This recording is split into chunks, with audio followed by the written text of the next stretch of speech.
नमस्कार, श्री स्वामी समर्थ। तर तुम्हा सगळ्यांचे माझ्या चॅनलमध्ये खूप खूप स्वागत आहे। तर बघा, धनत्रयोदशीच्या दिवशी आपल्याला दिवे लावायचे असतात आणि त्या दिव्यांची संख्या आपल्याला 13 ठेवायची असते। अर्थातच मग जास्त दिवे लावायचे नाहीत का, तर असाही प्रश्न उठतो। तर तुम्ही लावू शकता, पण 13 दिव्यांना खूप महत्त्व आहे। 13 दिवे 13 देवतांना 13 ठिकाणी लावल्याने आपल्याला या आयुष्यात या वर्षभरात 13 पटीचे पुण्य मिळत असते आणि माता लक्ष्मीची अखंड कृपा आपल्या घरावर राहत असते आणि जे घरात आपल्या गरिबीचा अंधकार आहे तो दूर होण्यासाठी या 13 दिव्यांची आपल्याला मदत होत असते। तर 13 दिवा लावल्यानेच आपल्या घरात धनद्रव्य येणार आहे का? तसं नाही, पण जी घरात नकारात्मकता आहे, जे वादविवाद असतात किंवा जो अंधकार झालेला असतो आयुष्यामध्ये काही घटनांचा, काही गोष्टींचा, तर तो दूर होण्यासाठी आपल्याला देवाची साथ लागत असते आणि तीच आपल्याला या 13 दिव्यांनी या दिवाळीच्या दिवशी आपल्याला लागणार आहे। तर अर्थातच 18 ऑक्टोबर वार शनिवार या दिवशी धनत्रयोदशी आलेली आहे। तर आपल्याला या 13 दिव्यांचा आता लावायचे कुठे? पहिली गोष्ट जर येते तर 13च दिवे का? तर बघा, त्रयोदशी म्हणजे एकादशी, द्वादशी आणि त्रयोदशी म्हणजे 13, म्हणून आपल्याला 13 दिवे लावायचे असतात। तर बघा, 13 दिव्यापैकी 12 दिवे आपल्याला देवांना लावायचे असतात आणि एक दिवा तो आपल्याला यमदीपदान असा 13 दिवे आपल्याला लावायचे असतात। तर मग दिवे लावत असताना आपण त्यामध्ये तेलाचा उपयोग करू शकतो, तिळाचा उपयोग करू शकतो आणि तुपाचा पण उपयोग करू शकतो। तर जो एक मुख्य दिवा आहे तो आपल्याला नाही काही सगळे शक्य झाले, पण एक दिवा तरी तुपाचा आपल्याला या ठिकाणी लावायचा आहे, ते मी पुढे सांगणारच आहे। त्यानंतर 12 दिवे आपल्याला ठिकठिकाणी लावायचे आहेत। तुमच्याकडून नाही शक्य झालं तर ज्या ठिकाणी धन्वंतरी देवतेची पूजा आपण मांडणार आहोत त्या ठिकाणीच 13 दिवे लावले तरी सुद्धा चालतात, पण शक्य झाल्यास ज्या ठिकाणी तुम्ही लावू शकता, जे ठिकाण तुम्हाला जवळ आहे, तर त्या ठिकाणी लावण्याचा प्रयत्न करा। तर बघा, आणि तुम्ही दिवे लावत असताना 12 दिवे पंथीचे करू शकता, म्हणजे जी पंथी असते त्याच्यात लावू शकता, कणकेचे बनवू शकता किंवा पण बघा, एक दिवा जो आहे ना तो आपल्याला कणकेचाच करायचा आहे। तो दिवा आपल्याला यमदीपदान करायचा आहे। तर यमाला जो दिवा लावायचा आहे तो एक दिवा आपल्याला कणकेचाच अवश्य करायचा आहे। तर बघा, देवांना दिवे लावत असताना प्रत्येक दिव्यामध्ये 2-2 वाती टाकायच्या आहेत, म्हणजे 12 दिवे आणि 24 वाती, एका दिव्यात 2 वाती।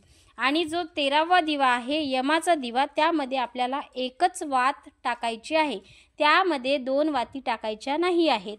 या कारणाने 25 वाती आपल्याला यासाठी लागणार आहेत। तुम्ही फुलवाती वापरू शकता किंवा लंब्या वातीसुद्धा वापरू शकता, दोन्हीपैकी ज्या तुमच्याकडे अवेलेबल असतील त्या। त्यानंतर बघा, यानंतर आपल्याला 12 दिवे लावून घ्यायचे आहे। 12 दिवे लावल्याच्या नंतर आपल्याला जिथे धन्वंतरी देवतेची आपण पूजा मांडलेली आहे तिथे त्या दिव्याची हळदी कुंकू लावून आपल्याला पूजा करायची आहे आणि धन्वंतरी देवतेला माता लक्ष्मी आणि गणपतीचे आपण पूजा मांडणार आहोत। मी व्हिडिओ टाकलेला आहे, तुम्ही चॅनलवर जाऊन पाहू शकता। त्यावरती आपल्याला हे 13 दिवे ओवाळायचे आहेत आणि त्यानंतर ओवाळताना तुम्ही 1 वेळ, 2 वेळ किंवा 5 वेळेस अशा प्रकारे ओवाळू शकता। त्यानंतर एक दिवा गणपतीसाठी लावायचा आहे, तो आपल्याला सौभाग्य प्राप्ती करून देणार आहे। त्यानंतर दुसरा दिवा आपल्याला लक्ष्मी मातेला लावायचा आहे, तर तो दिवा आपल्याला लक्ष्मी प्राप्ती करून देणार आहे। तिसरा दिवा धन्वंतरी देवासाठी लावायचा आहे। झाले, आता हे 3 दिवे आपल्याला देवाजवळ लावायचे आहे। आता तुम्ही जर बाहेर लावू शकता तर त्या ठिकाणी मी सांगेल त्या ठिकाणी लावायचे आहे, अन्यथा 12ही दिवे देवापाशी लावा आणि 13वा दिवा मात्र घराच्या बाहेर दक्षिण दिशेला तोंड करून यमदीपदान करायचं आहे, तिथे लावायचं आहे। बाकीचे 12 दिव्यांचे तोंड दक्षिण दिशेला करायचे नाहीत, पश्चिम करू शकता, पूर्व करू शकता, उत्तर करू शकता, फक्त दक्षिण दिशेला 12 दिव्यांची तोंडे आपल्याला करायची नाही आहे। एकच दिवा तो यमासाठी दान करायचा आहे कणकेचा, तो अर्थात आपल्याला दक्षिण दिशेलाच तोंड करून लावायचा आहे। त्यानंतर आपल्याला तुळशीपाशी सुख समृद्धी मिळण्यासाठी 4था दिवा लावायचा आहे। हा दिवा शुद्ध गाईच्या तुपाचाच लावावा, अर्थात दीपावलीचा सण असणार आहे, तर आपल्या घरात नक्कीच तूप असतं थोडं तरी. अतिशय नाहीच आहे ना, तर मग तुम्ही तेलाचा लावू शकता, पण शक्यतोवर प्रयत्न करा की माता लक्ष्मीपाशी तुपाचा दिवा लावा. त्यानंतर उंबरवठ्याच्या बाहेर आपल्याला नकारात्मकता दूर करण्यासाठी एक दिवा लावायचा आहे.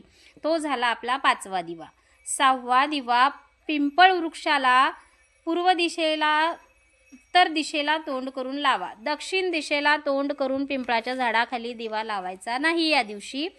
त्यानंतर तुमच्या घराच्या तिथे समजा नाही आहे पिंपळ वृक्ष, तर मग तुम्ही देवघरात हा 4था दिवा लावला तरी चालतो. बघा 3 झाले आपले गणपती, लक्ष्मी आणि धन्वंतरी, आणि हा 4था पिंपळाचा. त्यानंतर बघा तुमचे जे लावणं होतील ते त्या त्या ठिकाणी लावा, नाही तर मग तुम्ही देवाच्या ठिकाणी देवघरात लावले तरी चालतील. पण ज्या ठिकाणी दीपदान त्या ठिकाणी जाऊन केलं तर ते अतिशय उत्तम असतं बघा. त्यानंतर आपल्याला 7वा दिवा लावायचा आहे मंदिरात, देवघरात, आणि कचऱ्यापाशी एक दिवा लावायचा आहे. तो दिवा नकारात्मकता दूर करण्यासाठी, आणि शौचालयापाशी एक दिवा लावायचा आहे. तो दिवा नकारात्मकता दूर करण्यासाठी. 9 दिवे झाले. त्यानंतर छतावरती आयुष्यातील अंधकार कमी व्हावा यासाठी, खिडकीमध्ये 10वा दिवा अंधकार कमी व्हावा यासाठी. हे 2 दिवे, एक छतावर आणि एक खिडकीवर. त्यानंतर घराच्या मध्यभागी आपल्याला 12वा दिवा लावायचा आहे. घराच्या मध्यभागी आपल्याला 12वा दिवा लावायचा आहे.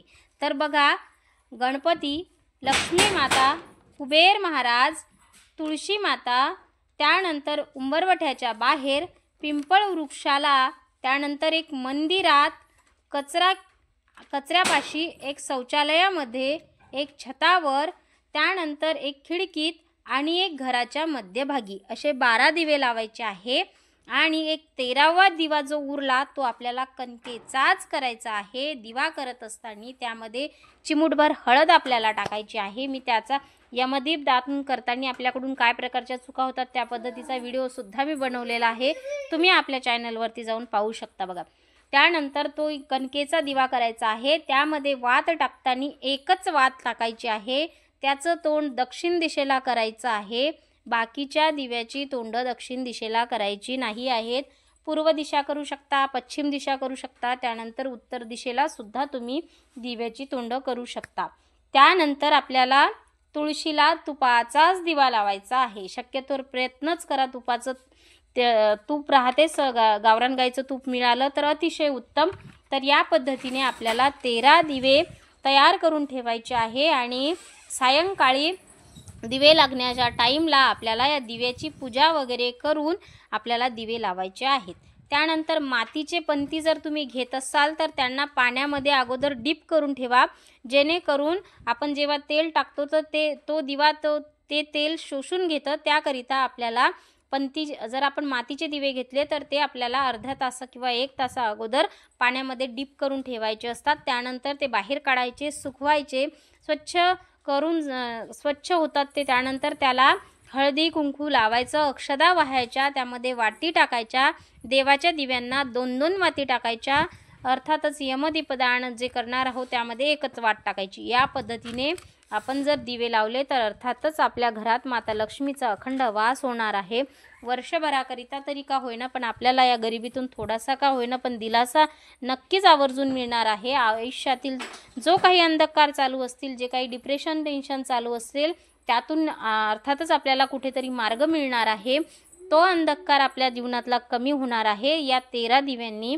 त्या कारणाने आपल्याला 13 देवांना 13 ठिकाणी असे 13 पटीत पुण्य देणारे दिवे आपल्याला धनत्रयोदशीच्या दिवशी लावायचे आहेत.